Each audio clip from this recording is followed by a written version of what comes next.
Merced Shakespeare Fest presents William Shakespeare's The Tempest, a four-part audio drama directed by Karen Heidelbach and recorded safely and remotely by a cast of talented actors from all across the United States, featuring original music by Garen Norquist.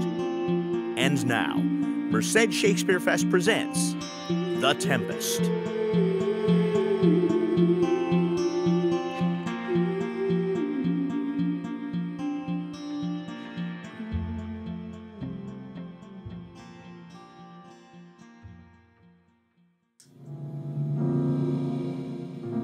Episode 2. As Sebastian and Antonio speak in whispers to one another in preparation for killing the King Alonso and Lord Gonzalo, Ariel enters quietly and invisibly and speaks and sings into the ear of the sleeping Gonzalo. My mistress through her art foresees the danger that you, her friend, are in, and sends me forth, for else her project dies, to keep them living.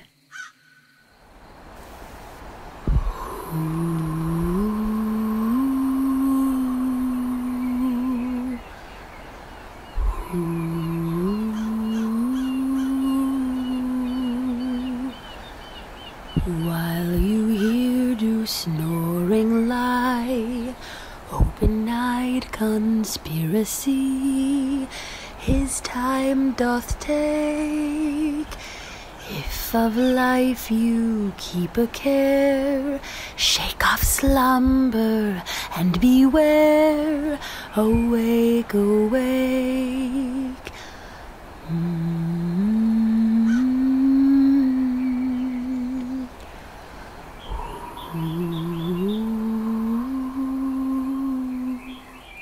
Then let us both be sudden. Now, good angels, preserve the king! Everyone wakes with Gonzalo's urgent words. Why, how now? Ho, awake! Why are your swords drawn? Wherefore this ghastly looking? What's the matter? Oh, whilst we stood here, securing your repose, even now, we heard a hollow burst of bellowing like bulls, or rather lions.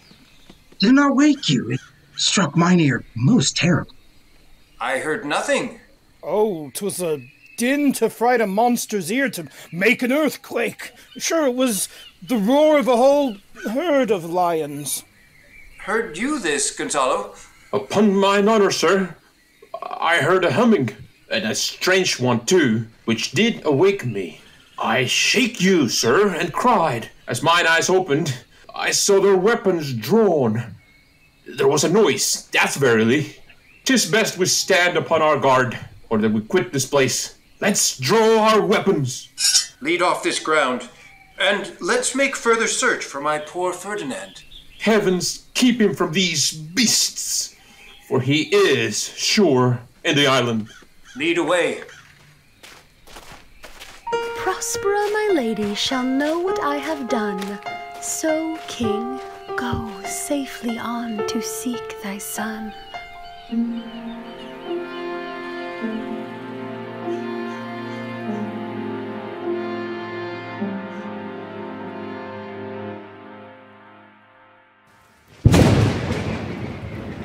Act 2, Scene 2. On another part of the island, Caliban enters with a bundle of wood. As he works, a storm brews and he laments Prospera's treatment of him. All the infections that the sun sucks up from bogs, fens, flats, on Prospera fall and make her by inchmail a disease. Her spirits hear me, and yet I needs must curse. But they'll nor pinch, fright me with urchin shows, pitch me in the mire, nor lead me like a firebrand in the dark out of my way, unless she bid 'em. But for every trifler they set upon me, sometimes am I all wound with adders, who with cloven tongues do hiss me into madness. As Caliban works and curses his fate, Trinculo, the king's jester, who was washed ashore from the shipwreck, wanders into Caliban's part of the island. Caliban tries to hide under his cloak. Lo now, lo! Here comes a spirit of hers. It torments me, bringing wood in slowly. I'll fall flat. Chance she will not see me.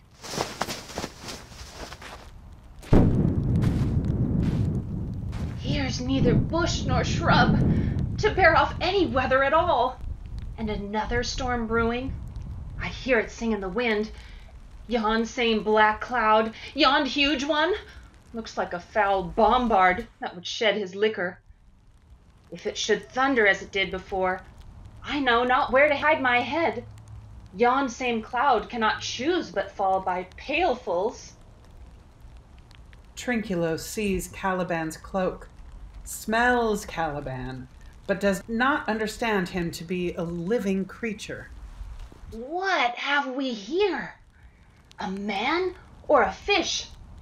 Dead or alive? A fish! Ooh, he smells like a fish. Very ancient and fish-like smell, a kind of knot of nose, poor John. A strange fish. Were I in England now, as once I was, and had but this fish painted, not a holiday fool there, but would give a piece of silver. There would this monster make a man. Any strange beast there makes a man. When they will not give a doit to relieve a lame beggar, they will lazy out 10 to see a dead Indian. Legged like a man, and his fins like arms. Warm o' my troth, I do now let loose my opinion. Hold it no longer. This is no fish, but an islander that has lately suffered by a thunderbolt. Ooh, alas, storm has come again. My best way is to creep under his gabardine. There is no other shelter hereabouts. Misery acquaints a man with strange bedfellows. I will here shroud till the dregs of the storm be past. Trinculo hides under Caliban's cloak for safety. Stefano, the king's butler, enters singing, drunkenly, with a bottle in hand, a bottle he has almost reached the bottom of, and makes his way toward where Caliban and Trinculo are hiding. I shall no more to sea, here shall I die ashore. This is a very scurvy tune to sing at a man's funeral. Well, I'll drink for my comfort. The master, the swabber, the boatswain and I, the garter and his mate, loved more Megan Barry and Marjorie, but none of us cared for Kate. For she had a tongue like a tang, would cry to a sailor, go hang. She loved not the savour of tar of no pitch, yet a tailor might scratch her where she did itch. Then to sea boys and let her go hang. This is a scurvy tune too, but I'll drink for my comfort.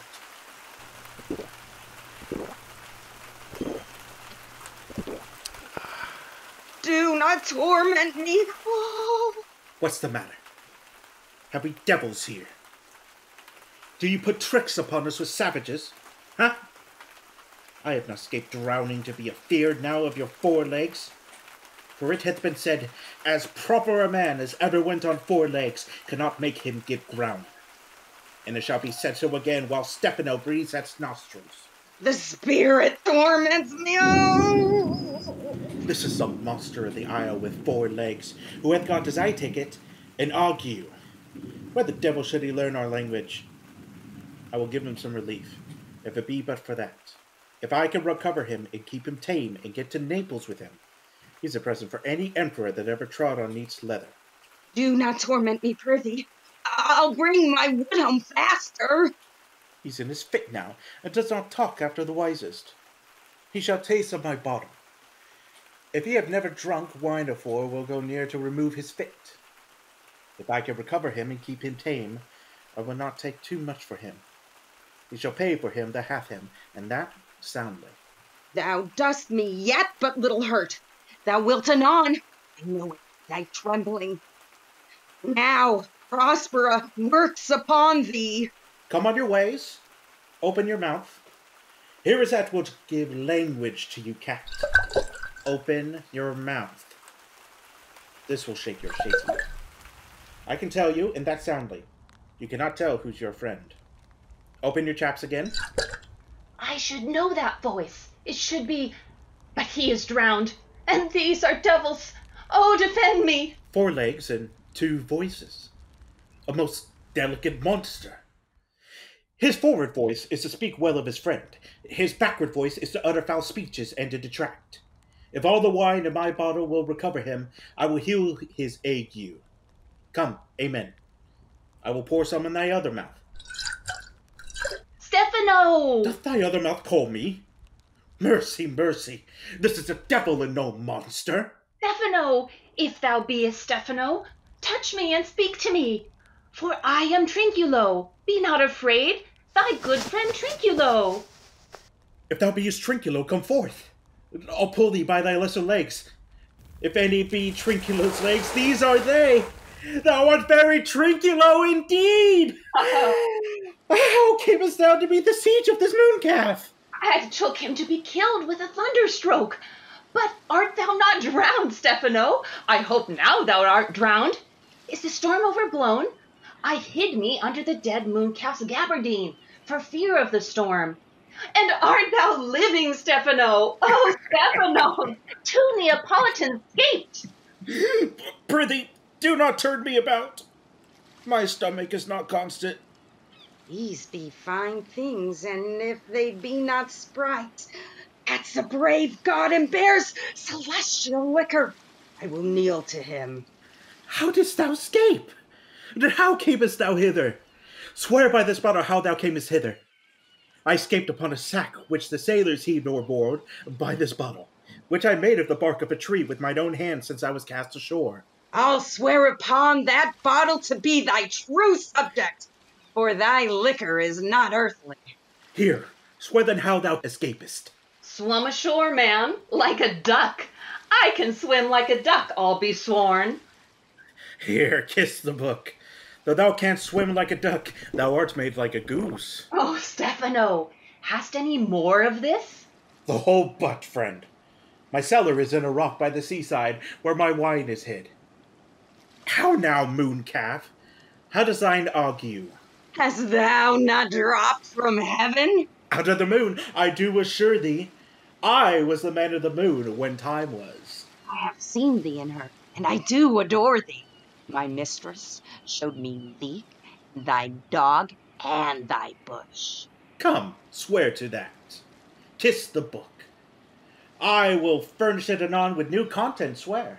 By this good light, this is a very shallow monster. I afeard of him, a very weak monster. The man in the moon, a most poor, credulous monster. Well drawn, monster, in good sooth. I'll show thee every fertile inch of the island, and I will kiss thy foot. I prithee, be my god. By this light, a most perfidious and drunken monster. When God's asleep, he'll rob his bottle. I'll kiss thy foot, I'll swear myself thy subject. Come on then, down and swear. I shall laugh myself to death at this puppy-headed monster. A most scurvy monster. I could find in my heart to beat him. Come, kiss my foot. But that the poor monster's in drink. An abominable monster. I'll show thee the best springs. I'll pluck thee berries. I'll fish for thee and get thee wood enough. A plague upon the tyrant that I serve. I'll bear her no more sticks, but follow thee, thou wondrous man. A most ridiculous monster. To make a wonder of a poor drunkard. Let me bring thee where crabs grow, and I with my long nails will dig thee picnuts. I'll bring thee to clustering filberts, and sometimes I'll get the young scammels from the rock. Wilt thou go with me? I prithee now, lead the way without any more talking. Trinculo, the king, and all our company else being drowned, we will inherit here. Here, bear my bottle, Trinculo. We'll fill it by and by again. Farewell, master, farewell, farewell. A howling monster, a drunken monster. No more dams I'll make for fish, nor fetch and firing, not requiring nor scrape, trench nor wash fish. Ban, ban, cackle-a-ban, has a new master, get a new man. Freedom, heyday, heyday, freedom, freedom, heyday, freedom. Oh, brave monster, lead the way.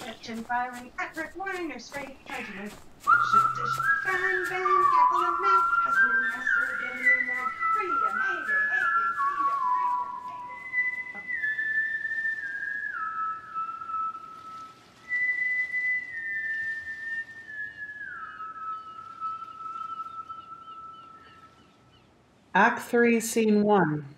Near to Prosperous camp, Ferdinand, the king's son, approaches carrying a log.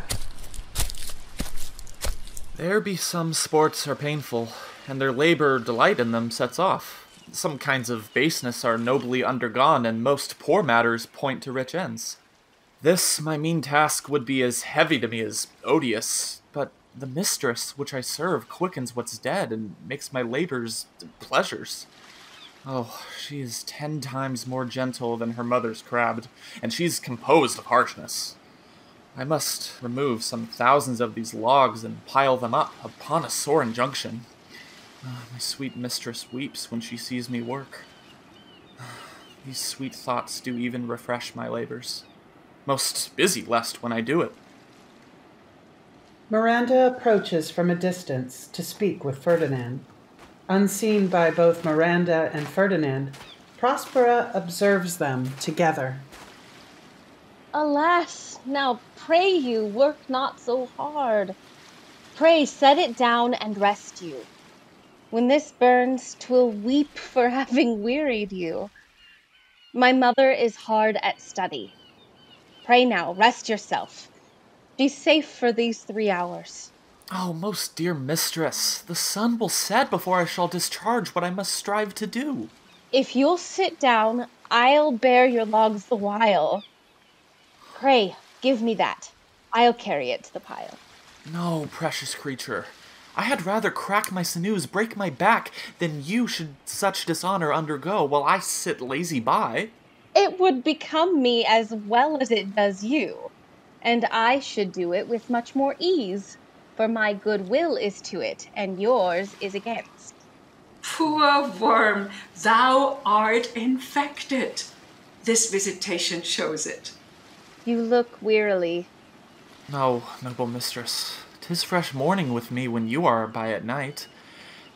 I do beseech you, chiefly that I might set it in my prayers.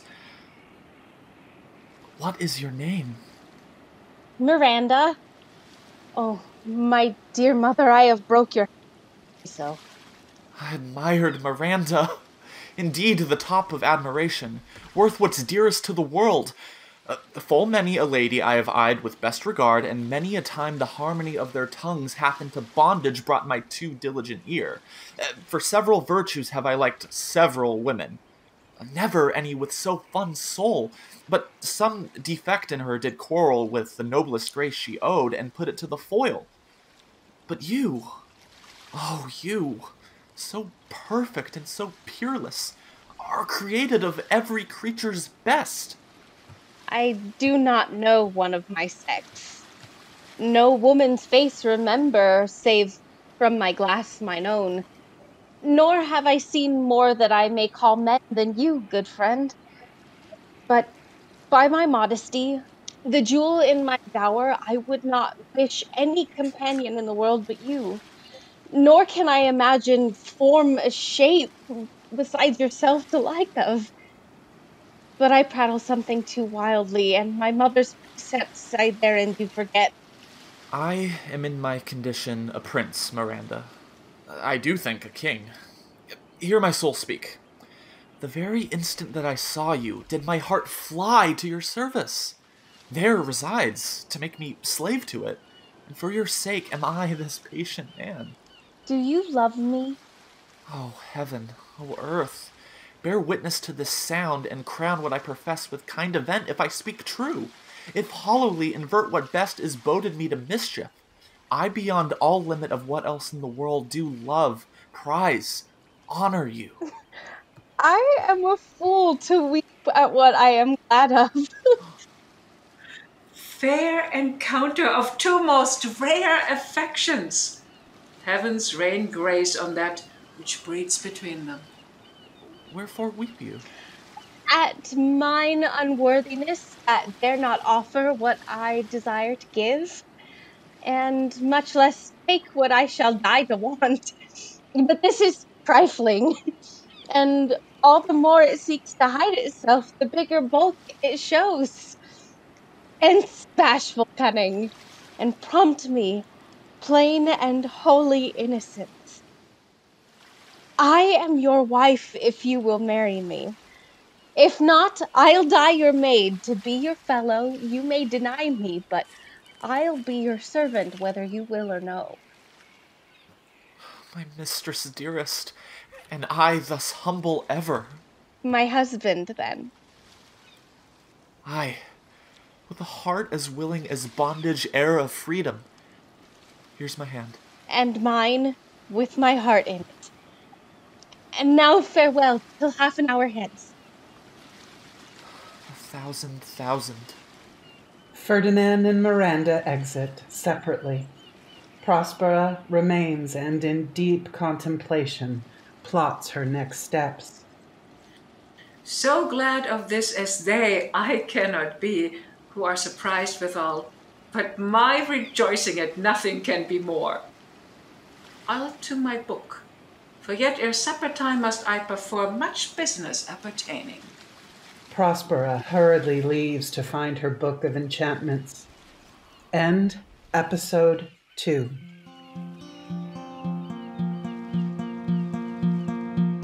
Thank you for joining us for this week's episode of Merced Shakespeare Fest presents William Shakespeare's The Tempest.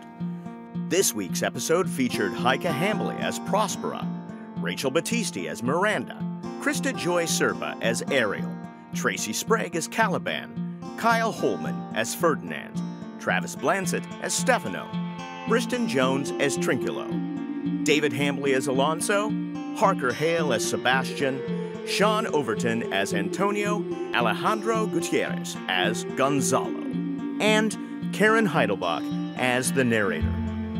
This production was recorded mostly live online. If you enjoyed tonight's episode, please subscribe to the channel so you can get regular updates as new episodes and future projects are released.